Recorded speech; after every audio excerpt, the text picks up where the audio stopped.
Сегодня Тамбов посетил заместитель полномочного представителя президента в ЦАИФО. В ходе визита Мурат Зязиков побывал в школе Сколково и перинатальном центре. Учреждения были построены в рамках государственных программ и введены в эксплуатацию в прошлом году.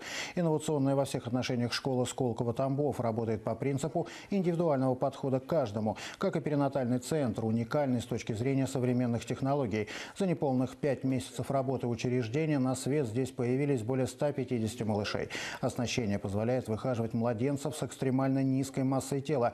По этому показателю регион остается одним из лучших в стране.